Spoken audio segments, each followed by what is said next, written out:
I'll now yield to our ranking member, my good friend, Mr. McGovern, for any remarks he wishes to make. Well, thank you, Mr. Chairman. So we have two measures before us today. The first is a bill that weakens policies Democrats enacted through the Affordable Care Act and Inflation Reduction Act. And to top it off, it cuts critical funding to state and local health departments. And the other measure is the most frivolous impeachment effort this House has ever seen, period, end of story. Truly, this is one of the most pathetic, embarrassing things that this committee has ever done. Democrats have been ready and willing to work in a bipartisan way to secure the border. We have said over and over, there's a problem at the border. Let's work together for the good of the country. Let's fix it. And what have House Republicans done? They've consistently played politics with our national security. They refuse to take action on the border because they're taking their marching orders from Trump. They hold press conferences. They go on the House floor and scream and yell. They rant and rave about immigration and border security. But when it comes time for action, when it comes time to work with Democrats and the president to get something done, they refuse. Mr. Chairman, the bottom line is that the president alone cannot fix broken laws without Congress. And blaming President Biden or Secretary Mayorkas or anyone else for this is simply the strategy of those who want there to be chaos at the border so they can use it as a campaign issue. We had a bipartisan security and immigration bill come out of the Senate over the weekend. I'm still reviewing it, but House Republicans say it's dead, D-E-A-D, all caps. I mean, did Trump dictate that from Mar-a-Lago? Are you seriously going to come here and look us in the eye with a straight face and claim this is all about the border when you refuse to come together with Democrats and to work on the border? No, you'd all rather advance this baseless, extreme, unconstitutional impeachment stunt. It's really something else. I mean, I don't think I could have said it better than Oklahoma's own senior senator, James Lankford. Just on Fox News this morning, he said, and I quote, "Are we as Republicans going to have press conferences and complain the border is bad and then intentionally leave it open?" That's exactly what House Republicans are doing. Complain, complain, complain, and then say, no, no, no, we don't actually want to do anything about the border. We just want to complain. And the reason why is simple. Look at the sponsor of this resolution. Look who is leading this effort, Marjorie Taylor Greene. She's the leader of this charade, and she said it herself. This is her quote. Let me use her words. She said, beautiful dessert. This is beautiful dessert. That's her line. In exchange for her vote on the, quote, shit sandwich debt ceiling bill. I mean, are you guys kidding me? This is who is dictating the House floor schedule? Is she now the majority leader? Marjorie Taylor Greene? Someone who proudly speaks at white supremacist rallies? Someone who promotes Holocaust deniers?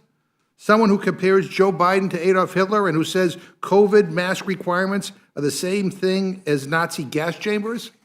Someone who says wildfires are caused by Jewish space lasers and that 9/11 was an inside job? That's the person that you've put in charge of this whole Republican agenda right now? The clowns are running the circus around here. And we're wasting hours and hours of time this week on Marjorie Taylor Greene because what? She wants to impeach somebody. And don't even get me started on her absurd censure resolution of Congresswoman Omar that she introduced because she doesn't know how to use Google Translate.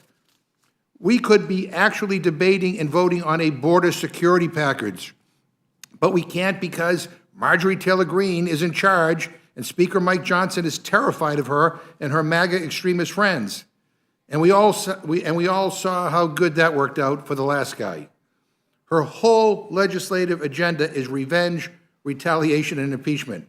She's introduced, get this, 20 pieces of legislation in this Congress, 20.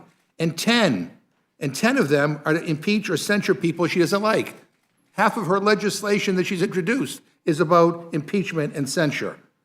And to see this committee, to see this institution be so totally perverted by this garbage, it makes me sad. It should not be this way. And it doesn't have to be this way if my friends would just stop taking their marching orders from the far-right MAGA fringe. This impeachment is a perverse political sideshow.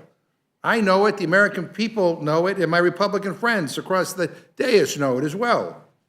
Alan Dershowitz, Donald Trump's impeachment defense lawyer, says Republicans who voted against impeaching Trump should not vote to impeach Mayorkas because, quote, the framers explicitly refused to allow impeachment and removal for vague abuses of duty, end quote. Wow. Sure sounds a lot like what we're doing here today. Jonathan Turley, I mean, a guy you bring up all the time, Jonathan Turley, a guy that Republicans fawn over, says, and I quote, no current evidence he, meaning Secretary Mayorkas, is corrupt or committed an impeachable offense, end quote.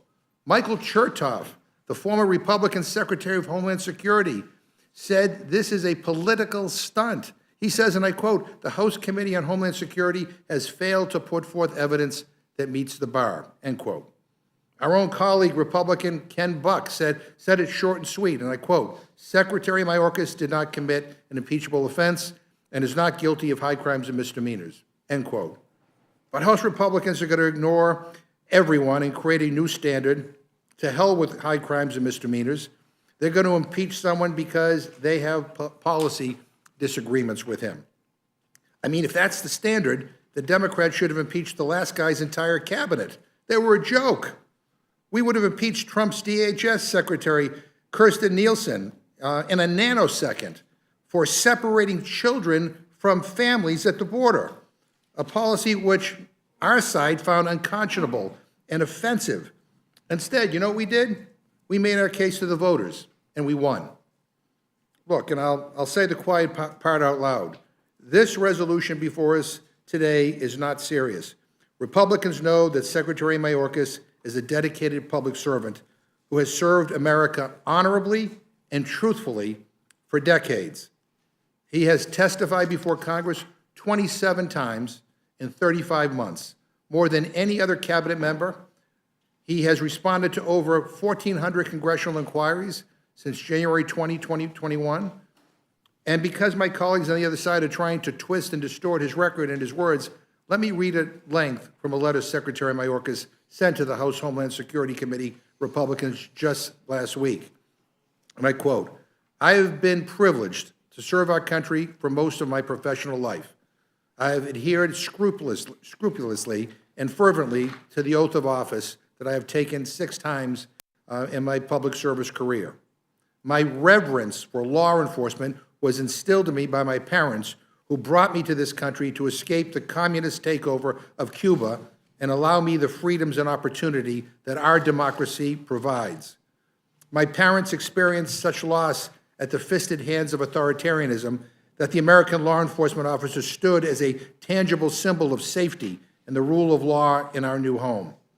It was because of everything America meant and gave to my family that I was motivated to enter public service.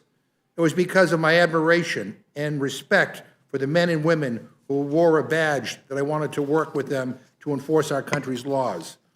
I assure you that your false accusations do not rattle me and do not divert me from the law enforcement and broader public service mission to which I have devoted most of my career and to which I remain devoted, end quote. Shame on Republicans for letting Marjorie Taylor Greene run the House of Representatives. Shame on them for letting Marjorie Taylor Greene bring up this unconstitutional, evidence-free impeachment. And I get it. This is about trying to hurt Joe Biden, trying to distract from Donald Trump's legal troubles, and trying to distract from the fact that they have nothing to show for all their time in power. But it's shameful and it is wrong. You guys have spent more time this Congress focused on who is doing what job instead of just doing the job. And I would say that history is going to judge you, but I don't think we need to wait for that. The voters are going to judge you in November. And I think people are going to look at this hearing, they're going to look at this Republican majority's record, and they're going to vote you out of office because of your total incompetence, your extremism, and your refusal to work in a bipartisan way to try to get anything done around here, including the border. And with that, Mr. Chairman, I yield back. Without objection, any